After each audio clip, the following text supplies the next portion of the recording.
I want you to close your eyes for just a moment. Try to remember the very specific metallic hiss of a heavy glass soda siphon on a hot summer afternoon. Or perhaps recall the comforting, powdery scent of that simple bar of soap resting on your grandmother's bathroom sink. Welcome, my dear friends, to a journey back to a time that feels both like a lifetime ago and just like yesterday. Today, we are going to climb the creaky wooden stairs up to the attic to open those dusty cardboard boxes filled with 20 precious relics from 1960s, 70s, and 80s Hungary. We are going to gently brush the dust off the objects that defined our childhoods, and I promise you, by the time we reach the very last item on this list, you will feel a profound warmth in your chest, a gentle tear in your eye, and a deep appreciation for the incredibly beautiful life we shared. It is often said that the world has moved on, that today everything is faster, brighter, and more connected. But you and I know the truth about the decades we grew up in. Back then, time flowed with a different, much slower rhythm. We did not have instant messages or screens demanding our attention every second of the day. Instead, we had the beautiful, agonizing art of waiting. We waited weeks for a handwritten letter to arrive. We waited all day for a specific song to play on the crackling radio, and we waited for Sunday afternoons to gather around the wooden dining table. There is a strange myth today that because we lived with fewer technological marvels, our lives were somehow poorer. But the reality is the exact opposite.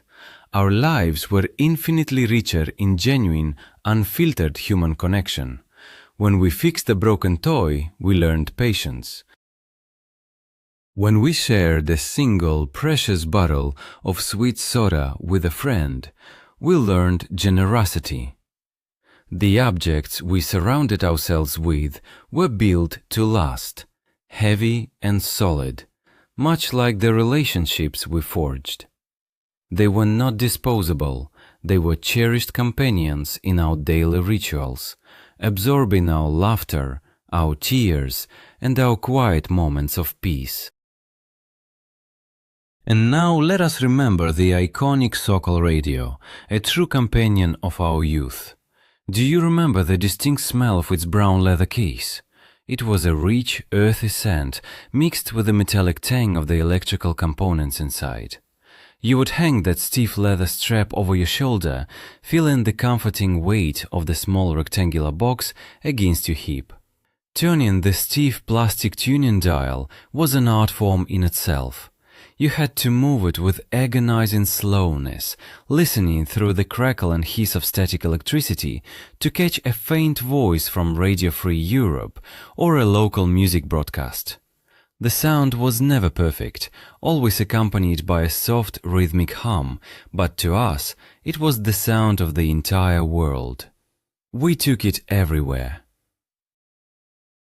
Down to the shores of Lake Balaton on scorching summer days, where it sat on a checkered blanket, its speaker vibrating with the latest hits, competing with the sound of splashing water and laughing children. Finding one today, tucked away in the darkest corner of the attic, its leather now dry and cracked, brings back the warmth of those endless summers. It was not just a device to transmit sound, it was a magical box that connected our quiet Hungarian lives to the vast, mysterious universe beyond our borders. Let us turn our minds to the magic of the slide projector, that simple metal device that transformed our living rooms into grand cinemas. Can you still recall the unique, unforgettable smell of the metal heating up, mixed with the faint scent of burning dust particles that had settled on the bulb?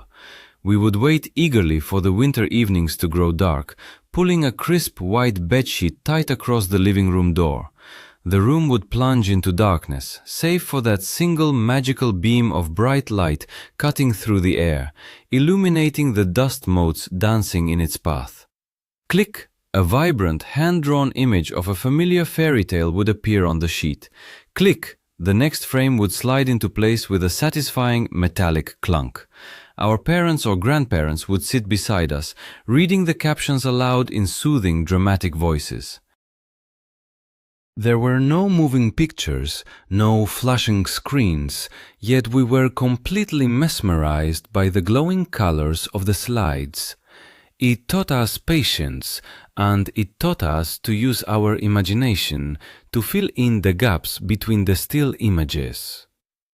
When you find that old, heavy projector in a box upstairs, you are uncovering the glowing heart of your childhood, a time when a simple light bulb created miracles. Do you remember the sheer physical weight of the classic glass soda siphon? It was a staple in every Hungarian household, a heavy, thick glass bottle often covered in a protective metal mesh. The ritual of making soda water was a symphony of sounds. First, the clinking of the small metal gas cartridges as you carried them home from the local grocery store, turning them over in your small hands.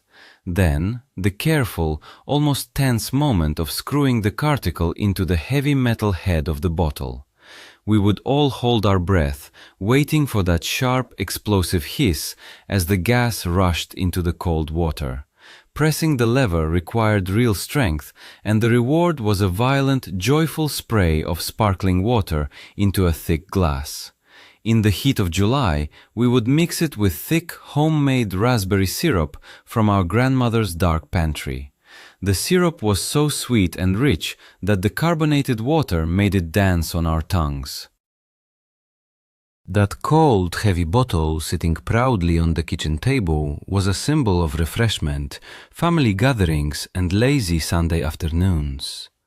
Holding that empty, dusty siphon today, you can almost feel the cold condensation on the glass and hear the echo of family laughter echoing in the small kitchen.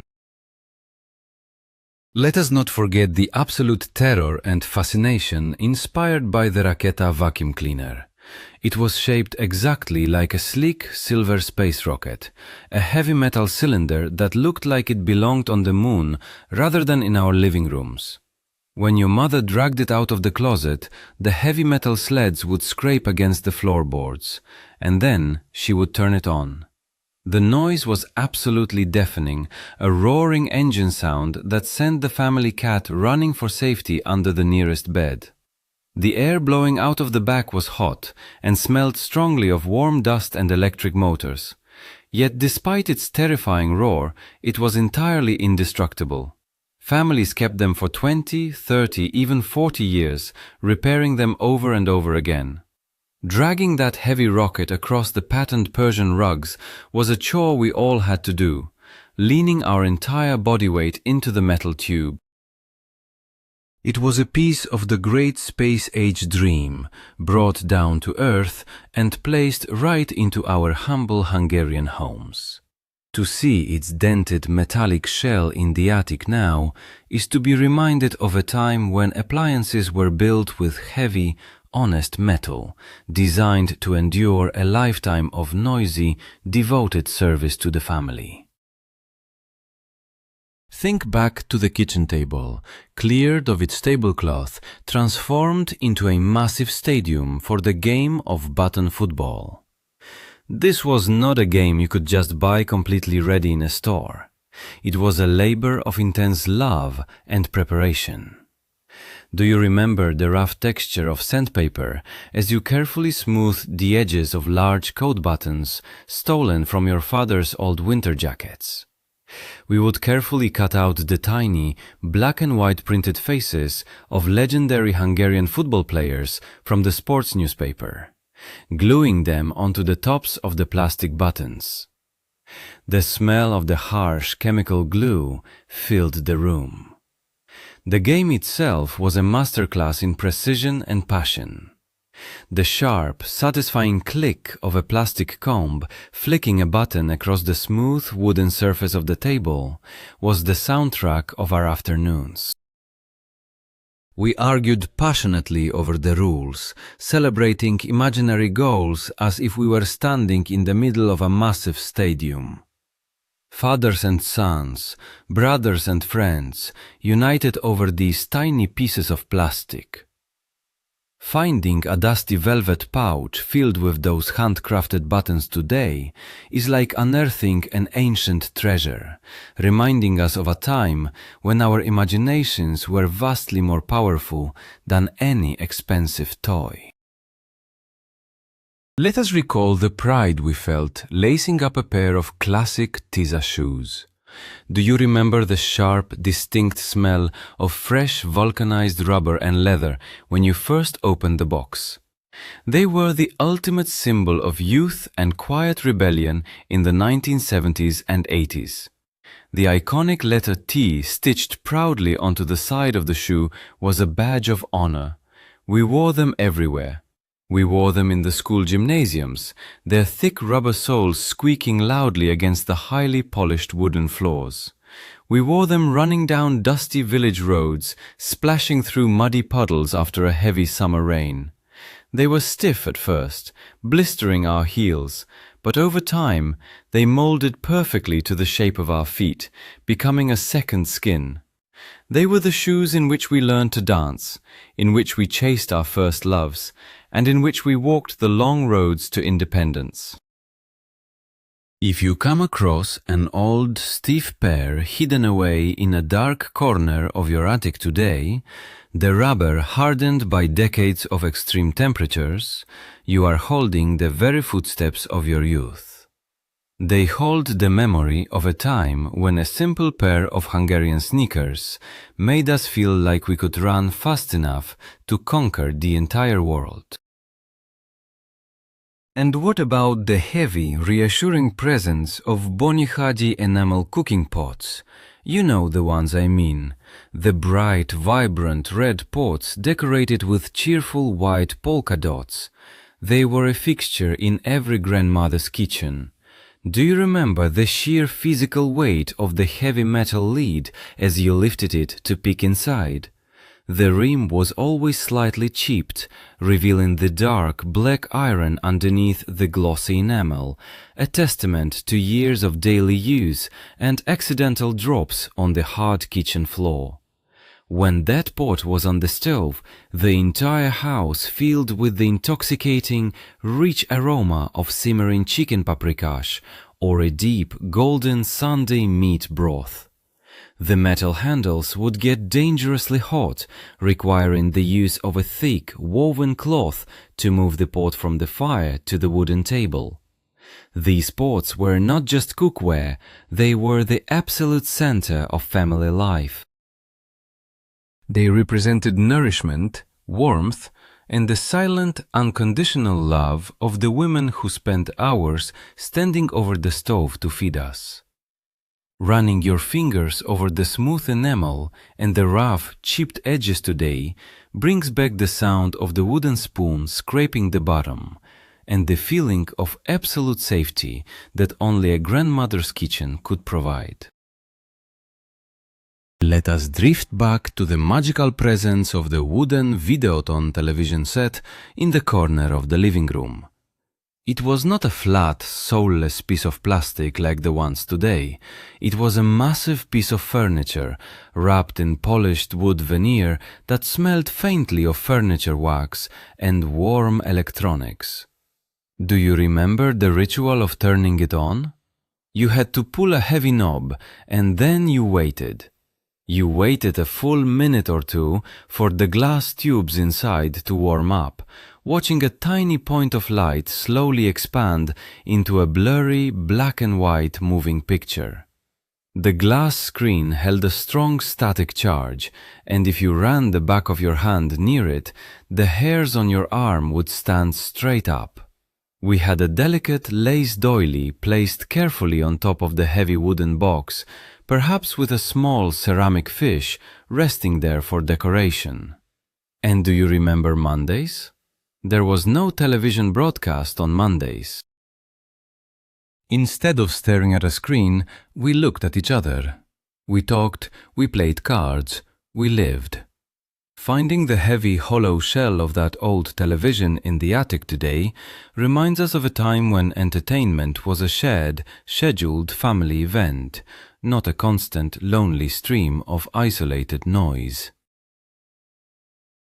We must talk about the unforgettable sticky sweetness of a Bambi soda. Just saying the name brings back a rush of sensory memories. Do you remember the heavy, ribbed glass bottle? It felt so solid and cold in the grip of a child's hand. When the shopkeeper popped off the metal crown cap, there was a tiny, faint hiss. The taste was something entirely unique. It was a synthetic, bright orange flavor, incredibly sweet, with a slightly syrupy texture that coated your lips, and it had far fewer bubbles than the carbonated drinks of today. We would sit on cheap metal chairs at a small table outside the local bakery, kicking our feet, sipping the orange liquid as slowly as humanly possible to make the magic last. Wasps would circle the sticky rim of the glass, attracted by the intense sugar. It was the ultimate treat, a small luxury that cost very little but meant absolutely everything to us. Discovering one of those empty, ribbed glass bottles covered in decades of dust upstairs is like finding a bottled essence of 1960s sunshine. It instantly transports you back to a carefree afternoon by the Danube, where your biggest worry was whether the sweet orange drops would stain your new summer shirt. Let us recall the first day of September and the distinct, pungent smell of a brand new faux leather school bag.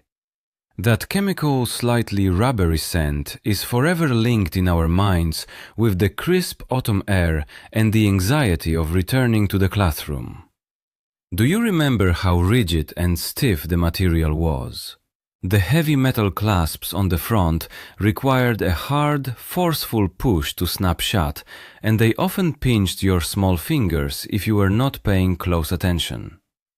Inside those dark, divided compartments, we carried the weight of our young lives. The small, thin paper notebooks filled with carefully practiced, slanted handwriting in blue fountain pen ink. The wooden pencil box that rattled loudly with every step we took on the pavement. The faux leather would inevitably crack at the corners after a cold winter, revealing the grey fabric underneath. Carrying that bag on your back felt like a great responsibility. Finding it now, flattened and stiffened by time under the attic eaves, its metal buckles tarnished and rusted, brings a lump to the throat. It holds the ghosts of our schoolyard friendships, the echo of the loud school bell, and the absolute innocence of our childhood mornings. Do you remember the comforting, gentle scent of Kaola baby soap? It was a simple, unassuming bar of soap, usually wrapped in a modest piece of paper, but its fragrance was the undeniable scent of every Hungarian bathroom. It was not a loud or perfumed smell. It was incredibly pure, clean, and softly powdery. After a long summer day spent playing outside, coming home with scraped knees and hands black with dirt, our mothers would scrub us clean with a rough, damp washcloth and that exact soap. The thick, white lather felt incredibly soothing on tired skin. As you laid in bed that night, your hair still slightly damp, that clean, powdery scent would linger on your skin, wrapping you in an invisible blanket of absolute safety and maternal care. It was the smell of being deeply loved and protected. Finding an old, unopened bar of this soap, hidden in a forgotten bathroom cabinet, or packed away in a box of old towels, is like finding a time machine. One breath of that pure fragrance and the decades instantly wash away, leaving you as a tired, happy child, safe in the warm embrace of your childhood home. We must celebrate the heavy, indestructible freedom machine that was the camping bicycle. Do you remember the sheer weight of its thick steel frame? It was designed to fold in the middle, secured by a massive, stiff metal lever that required incredible strength to open or close. Riding it was a physical workout. The small wheels meant you had to pedal twice as fast, and when evening fell, you pushed the small, ribbed dynamo against the rubber tire to power the tiny front light. The friction of the dynamo made a constant whirring hum and made pedaling significantly harder. But oh, the absolute freedom it gave us! We rode those heavy bicycles down dusty, unpaved roads to the local cooperative store, the wind rushing past our ears, the chain ticking rhythmically with every rotation. We rode them to the shores of lakes, to hidden forest paths, and to our friends' houses on the other side of the village. The spring-loaded seat squeaked over every bump. To touch the rusted handlebars of a camping bicycle today in the attic is to reconnect with the wild, untamed joy of a summer afternoon where the entire world was open to us and we were truly, beautifully free. Think of the countless hours spent around the smoke-filled table, the air thick with laughter and the loud, aggressive slapping sound of the Hungarian playing cards. The Magyar Kártya was not just a deck of cards, it was an institution. Do you remember the greasy, slightly soft feel of a deck that had been used for years? The corners of the thick paper cards were rounded and frayed from thousands of games. The colorful, stylized drawings of William Tell and the various seasons were deeply ingrained in our minds. The game of ulti was serious business for our fathers and grandfathers. You could hear the loud thump of knuckles hitting the solid wooden table as a winning card was played, followed by groans of defeat and loud, joyous boasts. We, as children, would sit quietly in the corner, mesmerized by the fast, complex movements of their hands and the rich, masculine camaraderie of the room. The smell of strong tobacco and small glasses of plum palinka hovered in the air. Finding that one deck tied tightly with the rubber band in a drawer upstairs brings back the echoes of those loud, joyful voices, reminding us of the deep bonds forged over a simple game of paper and wits. Let us pause to admire the breathtaking beauty of hand-stitched kalocha embroidery. This was not something bought quickly in a bright shopping mall. It was the result of agonizingly slow, patient labor by our grandmothers. Do you remember watching her sit by the window to catch the fading afternoon light? She wore thick glasses, her needle moving rhythmically through the crisp white linen. The bright red, deep green and brilliant yellow threads formed incredibly complex floral patterns. If you run your hand over a piece of kalocha embroidery, you can feel the heavy raised texture of the dense stitches. It is a deeply tactile experience. These cloths were brought out only on the most important holidays, placed reverently on the dining table or draped over a shelf. They smelled faintly of lavender and old wood, from the heavy chests they were stored in. Finding one of these embroidered treasures in the attic today is a deeply emotional experience. You are not just holding a piece of fabric, you are holding the physical manifestation of your grandmother's time, her silent patience, and a piece of the rich, enduring soul of Hungarian folk culture that she carefully preserved for you. Do you remember the intense, almost desperate longing for a pair of trapper jeans? In a time when Western fashion was a distant dream, these thick, uncompromisingly stiff blue denim trousers were our Hungarian answer to the world. Do you recall the incredibly stiff texture of the fabric when they were brand new? They felt like wearing cardboard. The dark indigo dye was so heavy that it would inevitably rub off on your hands and light-colored chairs. But putting them on for the first time filled us with an indescribable pride. We felt modern, we felt rebellious, and we felt like we belonged to a wider, more exciting youth culture. The heavy metal zipper and the solid brass button at the waist felt like armor. We wore them until the fabric faded at the knees and the seams began to fray, washing them carefully to preserve the precious color. Finding an old pair of trapper jeans in a plastic bag in the attic, the fabric now stiffened by time and cold brings back the wild beating heart of our teenage years. They represent our deep desire for freedom, our attempts to define our own identities, and the undeniable swagger of being young in the 1970s and 80s. Let us bring back the sensory explosion of the hand-cranked wooden coffee grinder. Before the age of electric machines that do everything at the push of a button, making coffee was a deeply physical morning ritual. Do you remember the small, square wooden box resting securely between the knees of your mother or grandmother? The brass bowl on top held the dark, shiny, roasted beans. Turning the metal handle required a firm grip and steady effort. The sound was unforgettable, a loud, rhythmic, crunchy grinding noise that echoed through the quiet, early morning house, serving as the most effective alarm clock. As the beans were crushed, the air would fill with a magnificent, overwhelmingly rich and dark aroma that promised warmth and energy. You could pull out the tiny wooden drawer at the bottom to see the coarse, dark brown powder inside. The anticipation of that incredibly strong, black morning coffee brewing on the stove was the anchor of the day.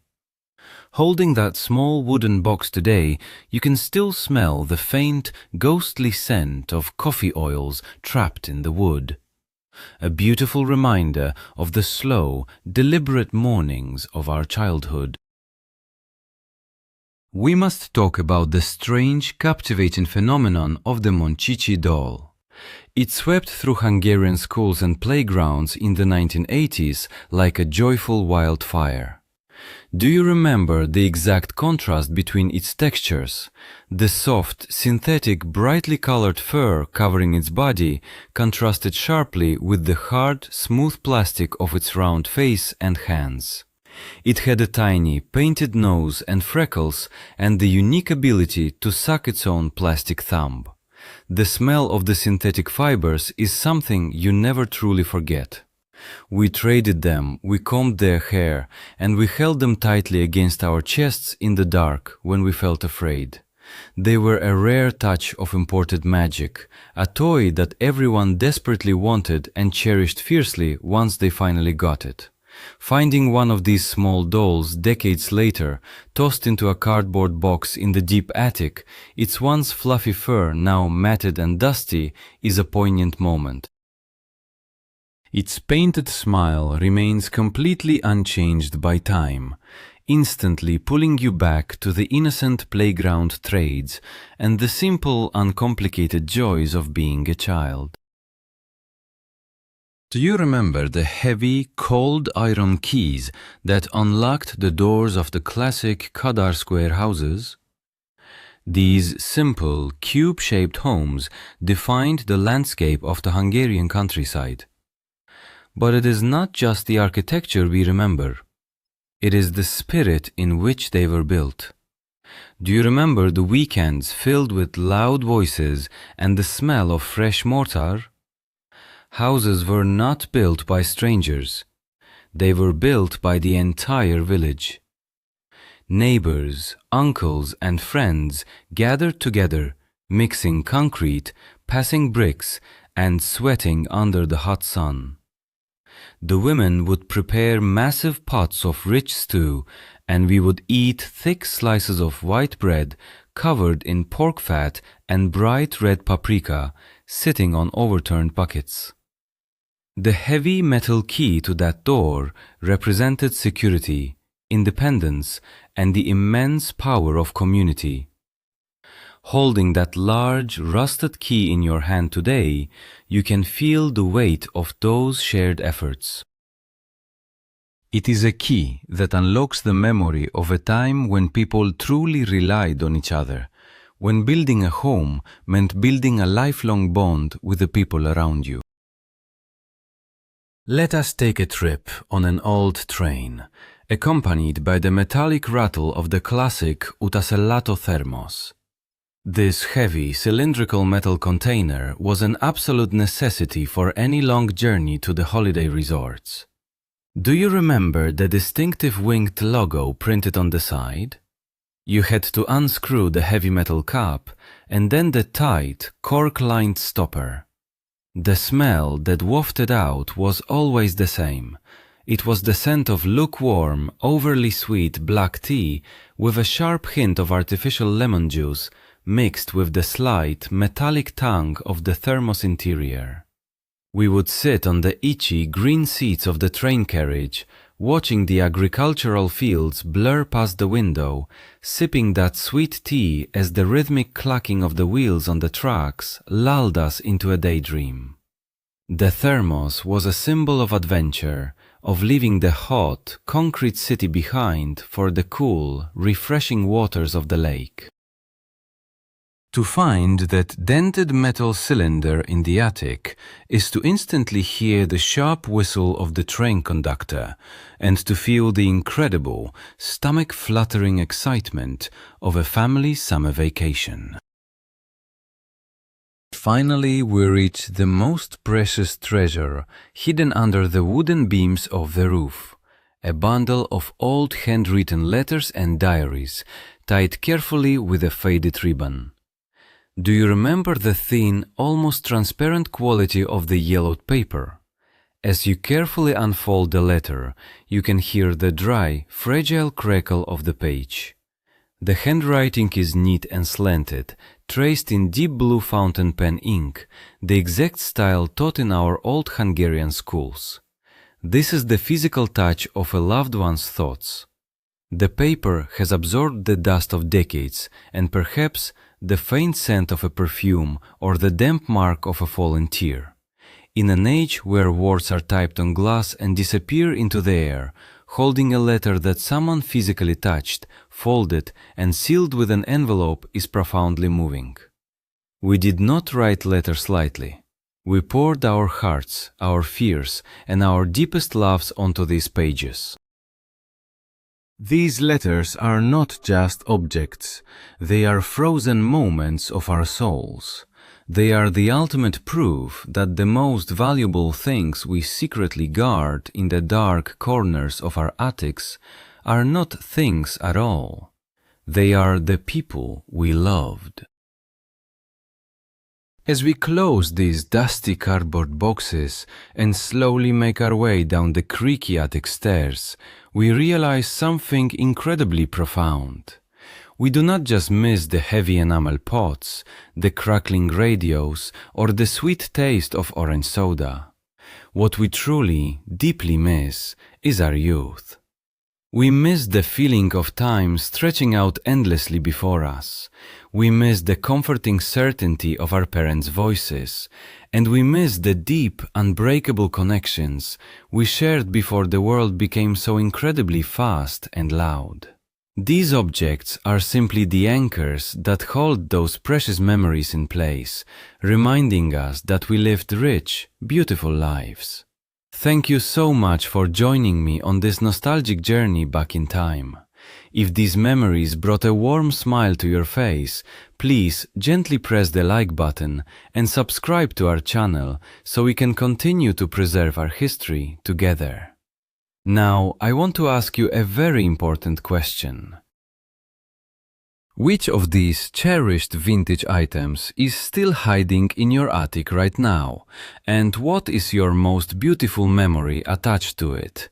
Please leave a comment below and share your story with us. I cannot wait to read it.